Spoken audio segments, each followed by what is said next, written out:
5 in the fourth gate of Derech HaShem, which is titled Be'inyan HaTfilah, on the topic of prayer. Right, so clearly he's going to explain in this chapter what is the role of prayer in Judaism.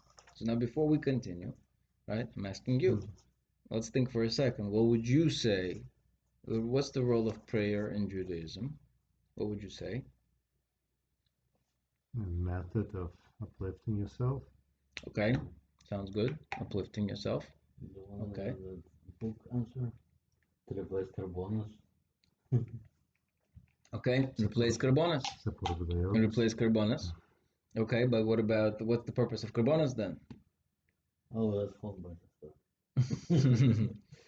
Okay, so this is a very important exercise because we will see in a second that I don't know why, I thought I had a very clear grasp on what memory of what Ramchal says on Tefillah, and I realized that, like when I was reading, preparing, totally different from what I expected. So let's think, okay, so keep what you said in mind, and let's see if Ramchal's approach, matches to what you believe. Okay. But I also would have said something like along those lines, especially since going back to the first section, he told us really at the essence of all avodas Hashem is one idea: turning towards God, right? Turning towards God. That's like the unifying approach in all of avodas Hashem. So it's like prayer. What other kind of experience that we have where we actually physically turn towards God and say, hello. Right? So let's see if he says it. Okay, so inyan tefillah, the purpose of tefillah is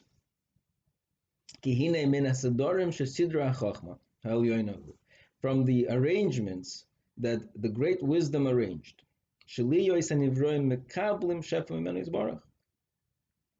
the nivroim, the creations, should receive shefa from him. Right? So shefa, emanation, illumination, right? We receive from him something. Okay, right? So the whole spiritual, physical kind of existence we receive from him. So because that's the system that Hashem provided, therefore it is necessary that they should be yisoiru, they should be awakened, or they should be stirred, they should be agitated towards him, and they should approach him, and they should seek his countenance, his face, right? Okay. So because Hashem decided that the creations should receive the shefa, therefore Hashem decided that they should kind of stir themselves towards it and request it. And in proportion, in accordance with how much they stir themselves to him, so too will be pulled down or brought down to them this shefa.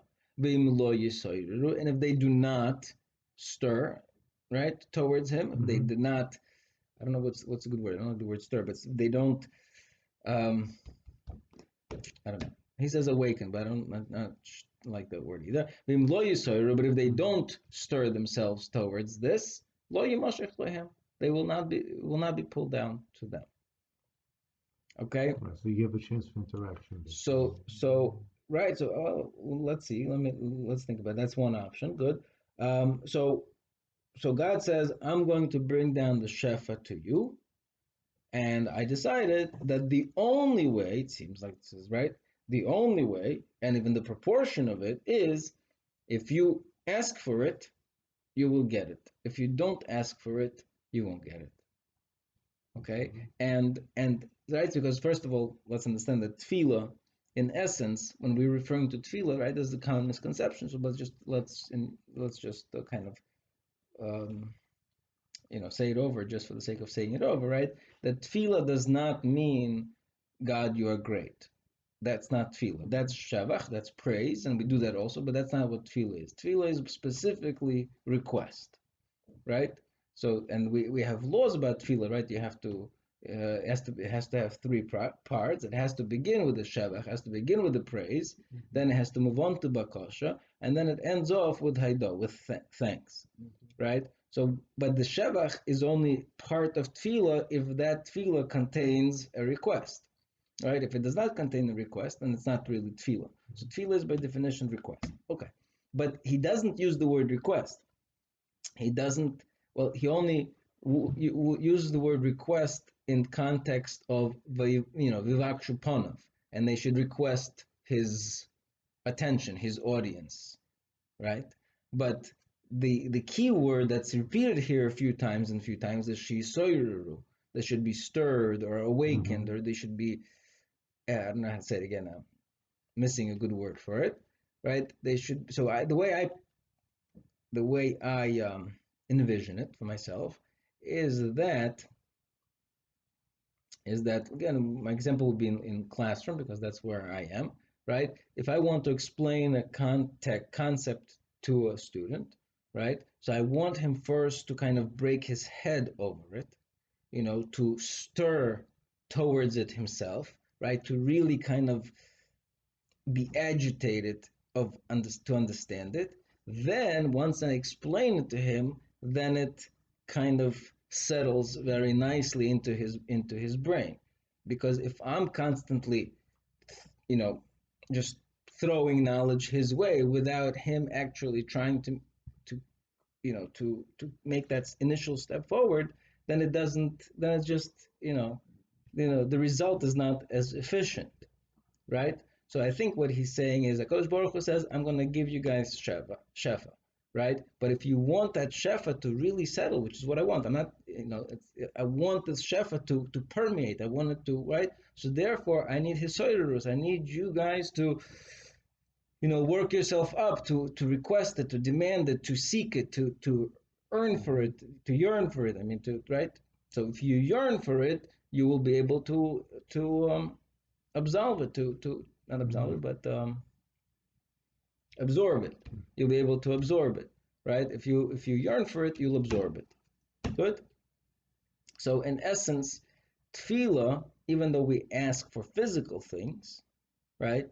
So this I'm not clear about. Now you tell me. He where does it say in the word shefa, that he means, Rebbeinu Shalom, I need to win the Mega Millions lottery?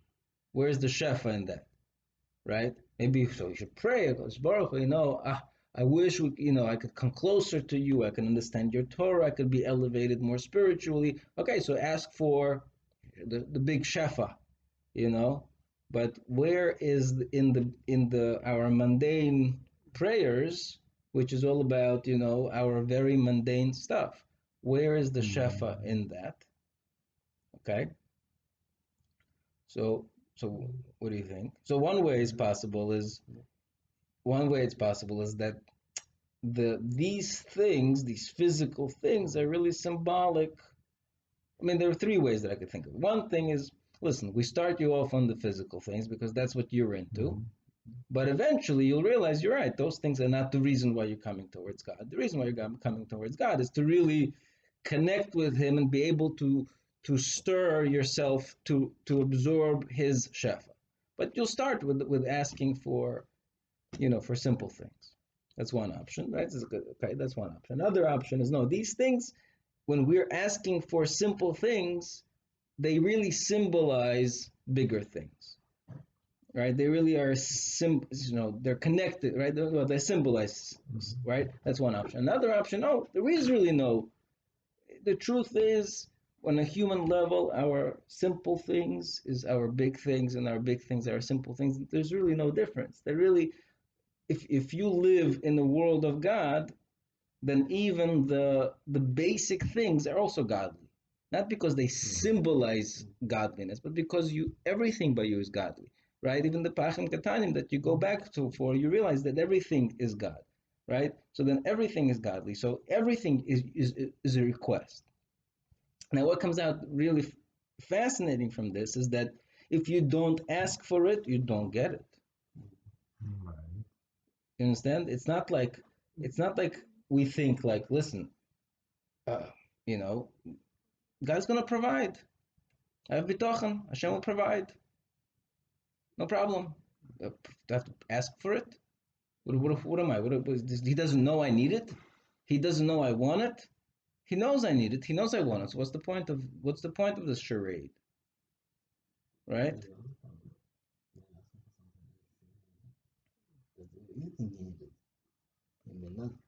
Right. Okay. So to me that's a smaller problem because right, 100%. So 100%. But it's a smaller problem in a sense because if we're not, meaning we're trying to understand why this institution exists and what is its purpose. Once we understand why the institution exists, then we can see, okay, it has a byproduct that has a potential problems come along with this institution, right?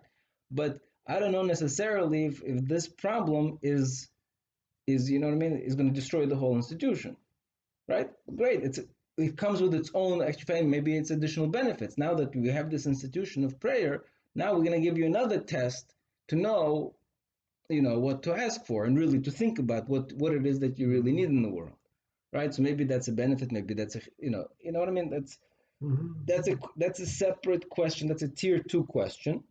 All right, the tier 1 question is what is it at essence how the whole thing works, right?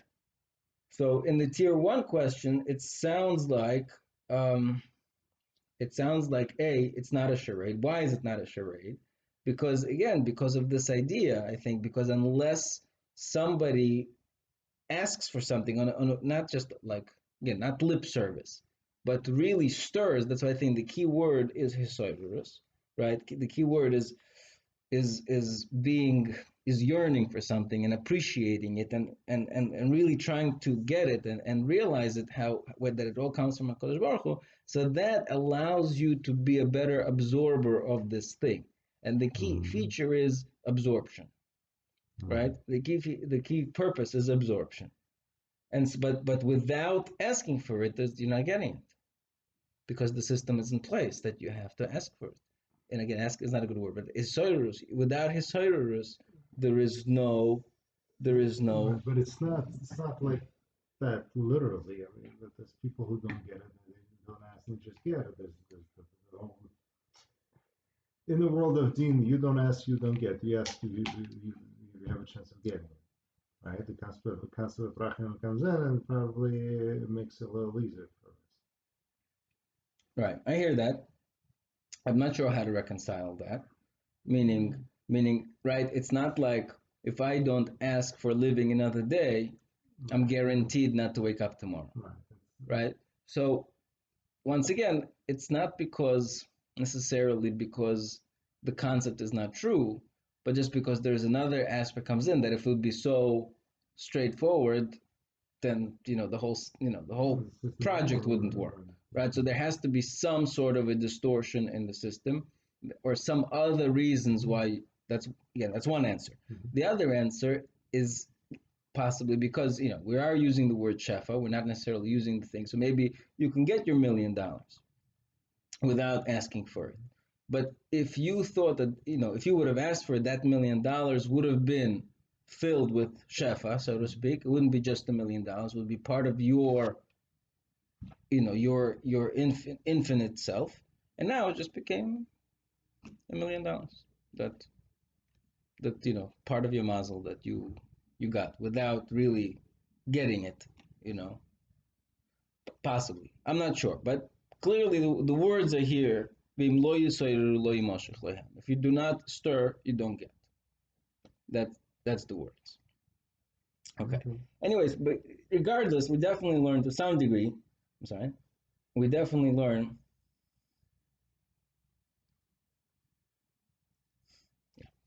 We definitely learn the importance of asking or stirring ourselves, even for the things that we kind of expect. We generally, and I know I have this problem. We generally resort to prayer on those extra things, that either those extra unique circumstances that we really need Hashem to intervene, right? Not in the things that daily life. right? We're looking for intervention. So when we need an intervention, we turn to Hashem. Hashem, please help, right? When in the regular daily things, we say, okay, I'm not going to bother him. But that's not, again, that doesn't seem to be the system. The system is just the opposite. It's the daily things that require our biggest stirrings, not the interventions. Okay, moving on. But now we go back for a second to why we're asking for mundane things.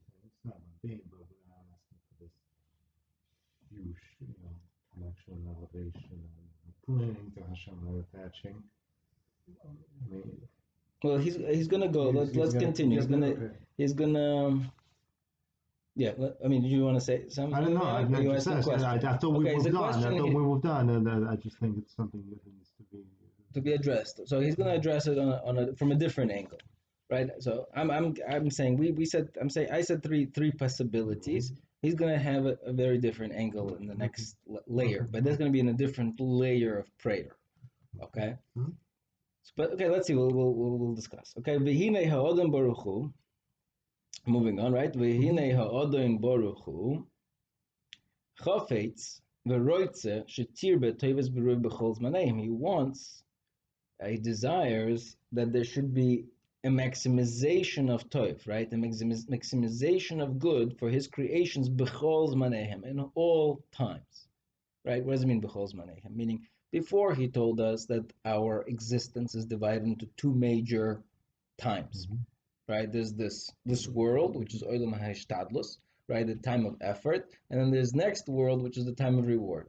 When does really Hashem wants to maximize our goodness? In the time of reward, right? Really, the time of ishtadlus, sweat, blood, and tears. It's not supposed to be, kind of, it's club fed or club med, whatever you call it, right? It's not supposed to be paradise. It's supposed to be hard work. That's what we're here for, right? But that's what he's saying. No, that's on one hand, yes, but on the other hand, as much as possible within the framework of ishtadlus, Hashem wants to increase and maximize our toiv, to maximize our good, even in this world of ishtadlus. That's what he means over here. B'chol zmanehim, in all times. V'heichen lahem avoida, and so he prepared for them a service, this service, dvar yoim b'yoimoi, which is a daily service. She'al yoda yimoshech lahem shefa hatzlacha v'habracha, vis-a-vis which they will get shefa, hatzlacha, and bracha, right? Not only we're talking about, this wants to specify here, we're not only referring to the shefa of divine connection, which will pay off in the world to come. We're talking about shefa, bracha, v'hatzlacha, kifi ma shehem tzrichim lefi matzavam zeh, whatever they need even now, in this station, in this particular station, b'zeh ha'olam, in this world. Right? Okay, so that's what he's pointing out. He's pointing out that the connection of Shefa, Bracha, V'Hatzlacha is not only for the world to come, it's also right now in this world of Ishtadlus. Okay, base. V'amnam, however, oimek yoiser yesh be'inan. There's another depth in this concept. V'hu, and that is ki hinei ha'odem baruch hu nosan le'odam deya. HaKadosh Baruch Hu, the Master, gave a person deya, gave him conscience, gave him cognizance, to do what? Liyos minaheg atzmoi ba'olomai, to be able to be his own guide in this world, right? Minaheg, right? Minaheg means, in Hebrew, nahag means a driver, right? If you ever go on the Hebrew bus, they're constantly screaming nahag, driver, whatever. So minaheg, right? So Hashem decided that you as a human being should be the driver of your own affairs, right? Atzomai minaheg atzmai be'olomai, you should drive yourself in this world b'seichel ubetuna, with seichel, right? You should organize and execute your life with some sort of a logical whatever. Okay, v'heimis hamasa olav, and he kind of burdened him liyos mifakech al tzarach kulav, that he has to be kind of examining all of his needs and decide what should be done to take care of this need. He has to, he has to constantly plan and schedule and productivity and all of these things just to maintain life, to pay the bills, to take care of food. So much Overhead. kind of overhead. Right. V'ha'inyan hazeh meyusad al shnei shloshim, and the reason for this is really has two roots. Ha'echad, one is liyikrei shel adam, is really from the dignity of man, v'chashivuso, in his importance. Shenitn lo haseichel v'adei hazois, right? He's blessed in a certain sense that he has this ability to be able to do this. Minahel as atzmei, so therefore, since he has this ability, he might as well be given this ability in order to maintain the lifestyle that he deserves, right? Now that he has a seichel, let him use it in order to maintain the lifestyle. But there's another aspect. There's another idea that's involved here, that we want this human being, which is a higher level seichel human being, we want him to be involved in the lowly stuff. We want him to have a kesher, to be, intertwined with the physicality of the world and be busy with these very practical, mundane things, right? Right. For the master plan that Hashem created, He wants this man being to be part of the physical world, not to be completely detached from the physical world, right? This is what makes him an enosh, a human being, right? It keeps him in the state of being a human kind, not angel kind. And this is a way of chol. This is a way of mundane and not kodesh, not holy. And this is what, for whatever reason, is necessary during this time of Hishtadlus, Kefi Sidrei Hanhoga, in accordance with the arrangement of Hashem's Hanhoga. Okay. V'hinei ze be'emes mitzad echad yiridaloi ulinyana. Now, from one perspective, this is a degradation, a downgrade of what he is, right? He's going down to deal with these mundane, right, choil things. Aval hi yirida mitzarechas lo. However, this is a yirida that is necessary for him. V'goyremes lo aliyah acharei kain, and this yirida actually brings about an aliyah afterwards. K'mavur b'chelik rishon, as is explained in the first section. Okay, I'm not sure. Let's see. V'ulam k'moishi yirida zu mitzarechas lo lefi inyonei b'olam hazeh, and just like this yirida is necessary for him in accordance to what he is in this world. So on one hand, Hashem said, I want you to be busy with the physical world. On the other hand, I don't want you to be too busy with the physical world. I don't want you to get sucked in while you're busy with your avodas perach, with this, you're slaving away at the physical world. I don't want you to be completely sucked in, right? Because in accordance to the proportion that lehistabech is a beautiful word, which means say it, but like if you remember from Parshas Akeda, right? It says over there that there was after Hashem told him not to sacrifice Yitzchak, he looked and he saw the isle, right? Basavach. It was caught with his horns in the whatchamacallit, so listabeach means to be, caught up in the hairs of something, right? So kifi ma sheyarbe listabeach beinyonei ha'olam, in as much as he becomes, intertwined in the matters of this world, kach misracheg min ha'or, so too he will be distanced from or ha'elyon, the lofty light, and as a result, he's going to become darker. He's going to, right? So how do we fix the situation? On one hand, I want him to be involved in the physical world. On the other hand, I don't want him to be sucked in by the physical world. So what's the antidote? So v'hine, so that's the next paragraph. V'hine heichin haboreis baruch shmoi tikun lazeh. So HaKadosh Baruch Hu instituted a rectification for this. V'hu mashi yaktim ha'odam, that if a person, before he gets involved in the physical world, he's maktim, he precedes this involvement in the physical world, v'yiskarev, by coming closer, v'yamoid lufonav yisbarach, and standing before Hashem, umimenu yishal kol tzrachav, and from him he will request his needs. Okay, so this is the first time kind of we actually see the word sha'al being used, right? Being asking, specifically asking for your physical needs. This is where it comes into play. V'alav yashlich yehavoy, and it's upon Hashem that he kind of throws over his burden, right? V'yazeh reishis kloli, and that's going to be a general beginning, v'ikri, an essential beginning, l'kol hishtadlusoi, for all of his physical efforts.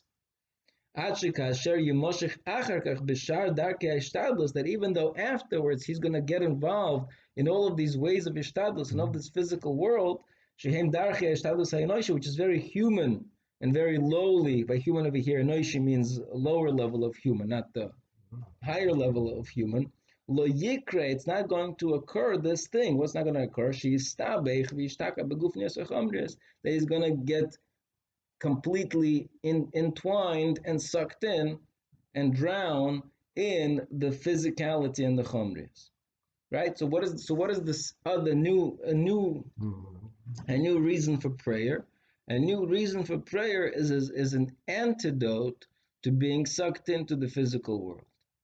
Okay? Right? So since I have to go in business and I know that my business is very physical activity and I'm going to be busy with very physical stuff, right? If before I go on business and I approach Hashem and I say, Hashem, please make this business successful. So then I remember that, wait, this whole business that I'm working on is because Hashem wants me to do this, is because Hashem's involved and Hashem is watching, Hashem is guiding, and He's going to help me get it done. So then my entire road trip, my entire business trip becomes sanctified, it becomes elevated. There's a limit in place upon how far I can sink, right? Kivan shekvar hiktim, because he already was maktim, but tola hakol bois baruch, and was tola, he already designated the entire activity upon to Hashem. Veloitia yiridosa yiridoraba, and therefore his descent into the physical sphere is not going to be too great. Ela tisomech al yidei hatikun hazeh shekodem lo, but rather he will rely on this process that preceded it. The preceding praying process will be the thing that's going to kind of identify or define what my physical activities are. Okay, good.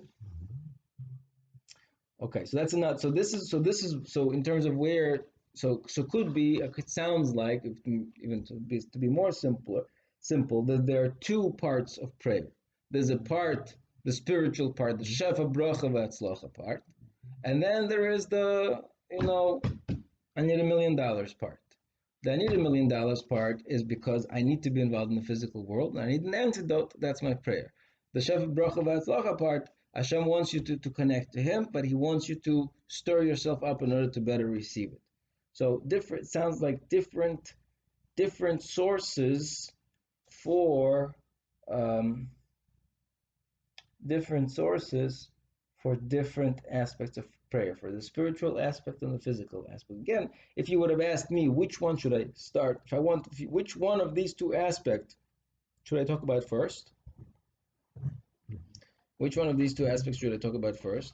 I would have said talk about the physical aspect. At least that's the prayer that we commonly know. We know the prayer that we know is the physical prayer, right? And I wouldn't say that is, right, that's a deeper, oimik yoser. That's a new depth. I would have said, okay, you should have called it. Another reason is this.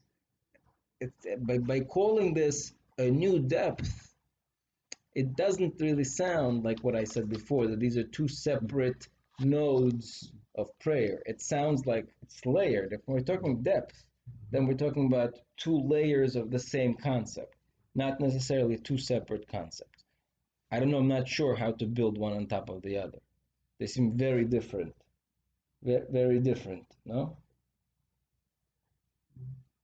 I'm not sure. Okay, so let's move on. What time is it? We have time to finish? 11, 12. Okay, good, perfect. Okay, Gimel. V'hine hoya mechasta yizbarach. Now, from Hashem's chesed, it was lo seis lo odam mokoim sheyiskariv lo yizbarach, that a person should have an opportunity to come close to him. Afal pi shikifi matzovoy hativi, that even though from his nature, right, from his natural status that he is in now, nimtza rachak min ha'or, he's actually very distant from the light, and he's sunk in its darkness. But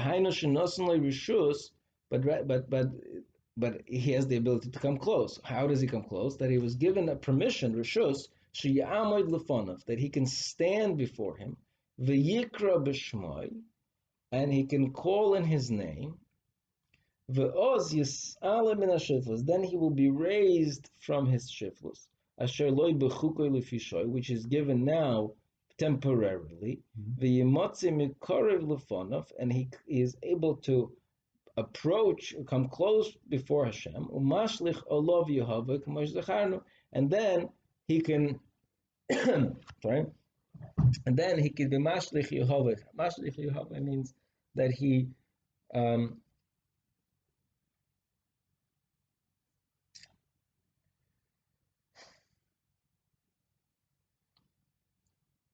he volleys to God the responsibility of taking care of his parnas. Mashlich Yehovah, right? So I'm not sure what he's saying in this paragraph. He's restating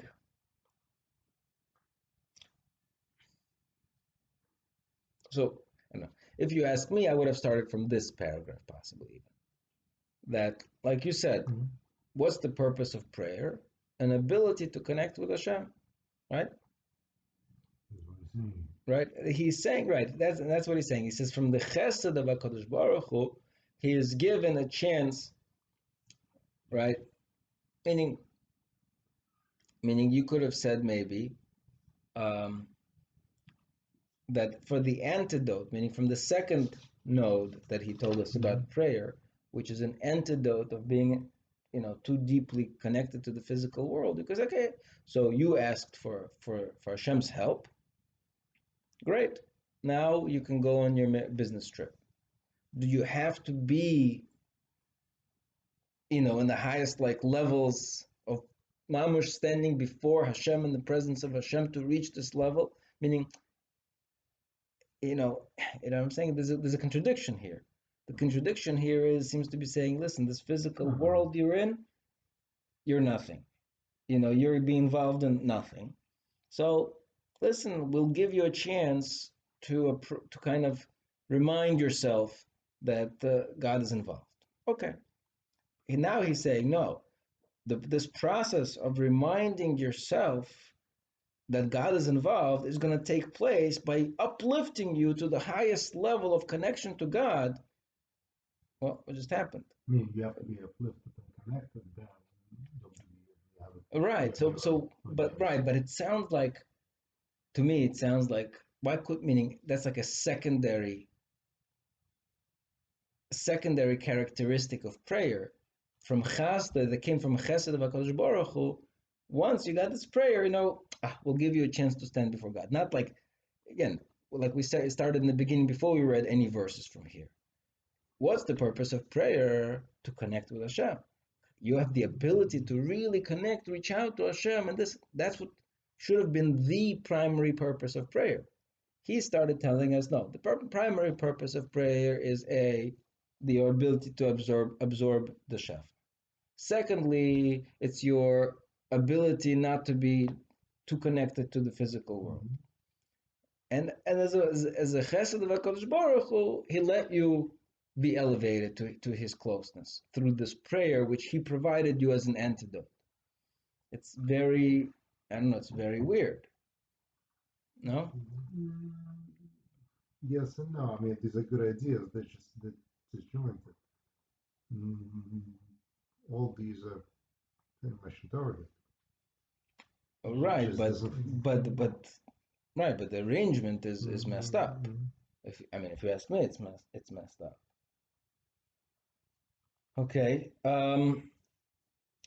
So anyway, so to me, this over here, the element of the closeness to Hashem in the process of prayer comes out as like left field. Let's read a little more. And this was why there is this. This is the reason that there's a chomer. There's a big stringency when it comes to prayer. And he wants to explain over here. And then during Shemon Esrei, right? Okay, so I have an antidote that I need to remind myself that Hashem is involved. So before I go on a business trip, I ask Hashem to provide for me. Now, okay, as I'm talking to Hashem and I'm reminding myself that, God, I want this really business trip to succeed and I want you to help me and I realize everything's from you, comes my friend Joe and he says, hey, how you doing? Right? So, of course, okay, so I can remind myself later that I'm going to do this business trip. So I turn to Joey and we have a conversation. Then I go back to do whatever I'm doing, right? Says the Ramchal, no. That could have been the case. But because Hashem decided out of his goodness and kindness that when you're going to do this reminding process of the antidote, you're going to be so close to HaKadosh Baruch Hu on this highest level that it would be completely disrespectful for you to now turn to Joey and have a conversation. So you also will have Sigbal Klal. So he's answering, why is it forbidden to have any hafsaka, any interruptions? Because of this new feature in this process, which is closeness that is achieved. Okay? Right? So this is the big stringency of prayer. That is completely forbidden to interrupt in it. Because when a person is in it, is in the process of prayer, he is in a state of total and great closeness to Hashem.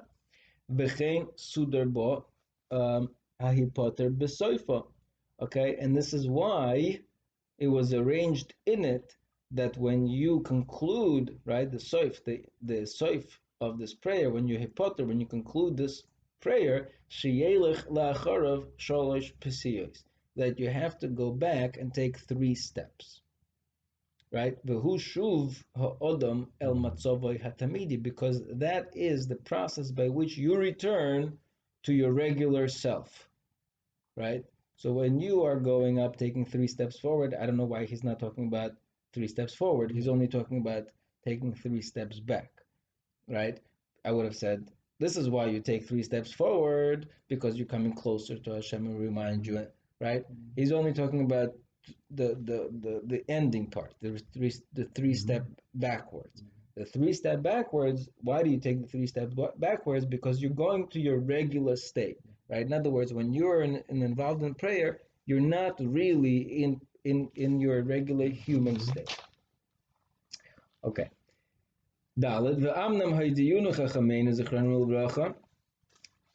Further, our sages let us be known, right?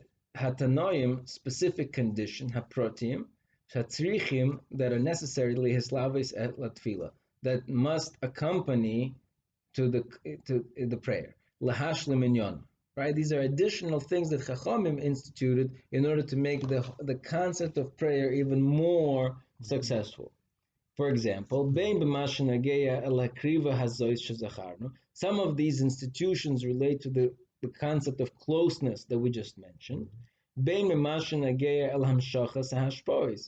And some of these institutions connect to the concept of getting more hashpah, right, from Hashem. And in accordance to all of this, this is how they split up the prayer into its blessings.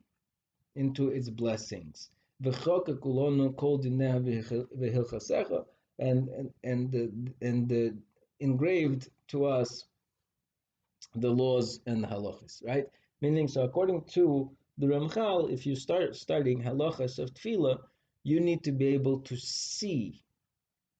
I don't know if you need to, but you should, right? In order to really appreciate the halachas of tefillah, you should know, this halacha connects to the concept of, shefa. This halacha connects to the concept of the antidote for, physicality. This halacha connects to the concept of closeness to Hashem. So to compartmentalize the different halachas, and you'll have a better appreciation why certain halachas in prayer exist. Okay, fine. Last paragraph. V'hinei kol zois shebe'arnu adheina b'kriyas shema b'tefillah. Now, everything that we've described until now when it comes to Kriya Shema and Tefillah, hu lefi inyan ha-mitzvahs ha'ela, this is in accordance to these mitzvahs kifi ma shehem, just when they're taken in their own right. Okay, when you're just looking at them by themselves. Amnam, however, oid sidrulonu mesadri atfila. The arrangers of the tefillah, they added additional aspects to it. Haseder haroi. Why? Lahashlim gam be'ad avodas hakarbonos, in order to also to complete the concept of avodas hakarbonos, hachaseira mimenu ata, which is missing to us at this time. Right? So now he comes to your concept of replacing carbonis, right?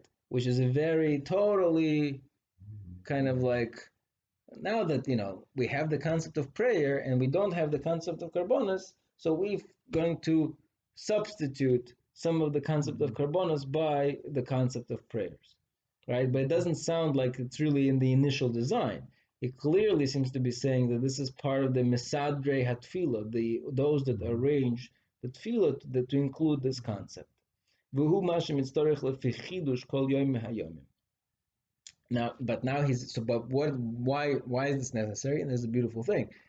And this is what is necessary. This is an amazing thing.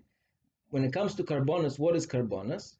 He defines it over here for us, at least in this line. What is his thesis? His thesis is that carbonis is every day, right? Every day has its own energy. Every day has its own mazel. Every day has its own purpose, right? So the avodah of the Beis Hamikdash of that day is to kind of solidify or sanctify that particular day or time of day, month, holidays. The carbonos relate to the concept of time, okay? And the world being under has the concept of time, right?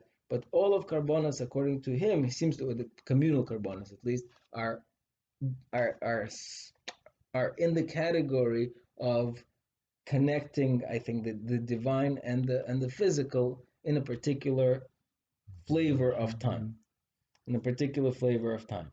That has nothing to do with prayer. Prayer has nothing to do with a particular flavor of time. It's a daily avodah of something that you do all the time, right? It's something that really you could do every second. It just happens to be that it's divided into, shacharis, mincha, ma'ariv. But really, like maybe Rabbi Yochanan says in the Gemara Brachos, that the Levi person should daven every day, because meaning to bring out, meaning I didn't really understand what Rabbi Yochanan is saying, and maybe until now, is that it's not that Rabbi Yochanan is saying that a person should daven every day, is that is defining to us what prayer is. It's not what karbonos is. Karbonos is particular time, flavor. Right, the avodah of the zman. Prayer is an avodah of a person even outside of time. There would be no time, you would still have a concept of prayer, right? If there would be no time, maybe the concept of carbonos would not have, or at least certainly would not have all of its aspects, right? So, right. So, misada tefillah seder haroi lahashnu gam bad avodah carbonos achaseira men ata. The concept of carbonos that we're missing right now. And so right now we could also find in our prayer, besides the concept of the continuous concept of prayer, there is also the concept of the time flavor of prayer. kifi chukos hazman b'chol chalokav, in accordance to all the laws of time in all of its divisions. V'yivorer b'perek habolov and b'siyat d'shrei, and that's going to be explained more in the next chapter. Okay, so we'll see what that's all about. Fine. So now let's just for 2 seconds to remind ourselves. So how does it connect with the thoughts that we had before we learned? Right. Before we learned this chapter in Ramchal, did it match with our ideas of prayer that we had before this chapter? What do you say?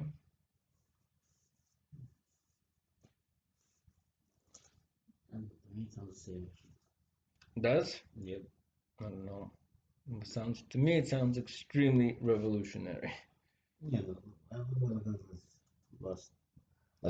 The last part. Like Rabban said in the prayer, it says you're praying that God help me that in that field is at work, so all your work became elevated. Rabban just elevates the day, same thing. So your day, because it's starting regular day, it became elevated. So same purpose. Right. Okay. So there's an aspect of elevation that is true, but I think it's very different because, like I said, because if there would be no concept of time, right, there would still be a concept of prayer. But if there be no concept of time, there possibly would not be a concept of korbanos, or the majority of korbanos. Maybe there would be korban atomit, possibly, but there would be no concept of. Well, he's really referring to korban atomit because our prayer is parallel to the korban atomit, but the korban atomit is to sanctify the day. It's about the creation. It sounds like korbanos. It's about the creation as a whole, and it's about the daily concept of creation. Korbanos, in a certain sense, is not really an individual avodah. It's not really what prayer is. Meaning, the institution of prayer and the institution of korbanos, according to Ramchal, seem to be very, very different. They serve different purposes. Saying by that they both serve to elevate, that's not necessarily the same. Everything serves to elevate. And Torah also learns certain, right? And everything is really serving to elevate, but the mechanism is very different. The mechanism and the purpose and the goal, according to Ramchal, seem to be very different. Like, for example, a person asking to win the lottery, and a deal request will sound like God help me with the lottery, so I can sit and learn. Everybody thinks that if you're going to sit and learn, a different story. You're going to buy the house first with a car, then eventually sit and learn. So the different story. But it's always a request. So get rid of all those. I don't have to work. I don't have to worry about courts or Jerusalem falling. Fix everything, and then I'll elevate myself. I'll be able to just dedicate myself to your service and learn. So that's how I was looking at prayer. And how do you think he's looking at it? A little different. He's saying that just